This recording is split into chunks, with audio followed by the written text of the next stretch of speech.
இல்லறம் இனிமையாக இருக்க பின்பற்ற வேண்டிய சின்ன சின்ன விஷயங்கள் என்ன?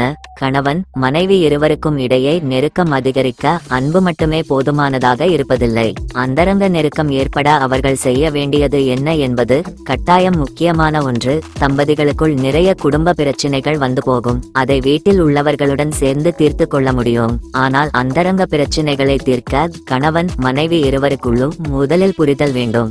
4 ஒரு தம்பதியர் உறவில் அதிக இன்பத்தை பெற முடியாமல் திண்டாடுகிறார்கள் என ஓர் ஆய்வு குறிப்பிடுகிறது. உடனே இது உடல் ரீதியான பிரச்சனையாக இருக்குமோ என்று பயப்பட தேவையில்லை. ஆராய்ச்சியாளர்கள் இது பற்றி கூறுகையில், இது பொதுவாக நிறைய பேருக்கு இருக்கும் பிரச்சினைதான். தம்பதியர்கள் இணைந்து இந்த சிக்கல்களை கையாண்டால் எளிதில் இதிலிருந்து விடுபட முடியும் என்கின்றனர். உறவுக்கான நேரங்களை திட்டமிட வேண்டும். இருவரும் இணைந்து அந்த நேரங்களை திட்டமிடலாம். நேரங்களை திட்டமிடுவது மட்டுமே முக்கியம் அல்ல.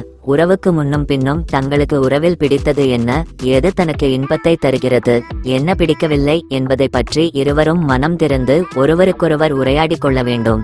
மேலை நாடுகளில் அந்தரங்க வாழ்க்கையில் மகிழ்ச்சியாக இருக்கும் பெரும்பாலான தம்பதிகள் காலையில் படுக்கையில் இருந்து எழுந்திருக்கும் நேரத்தில் உறவு கொள்வதை அதிகம் விரும்புகிறார்களாம். இதுபோன்ற விஷயங்களை உங்களுடைய துணையுடன் விவாதித்து முயற்சி செய்து பார்க்கலாம். கடந்த 2 ஆண்டுகளில் பெரும்பாலான இளைஞர்கள் மற்ற சமயங்களை காட்டிலும் அதிக அளவில் உறவில் ஈடுபட்டிருக்கிறார்கள்.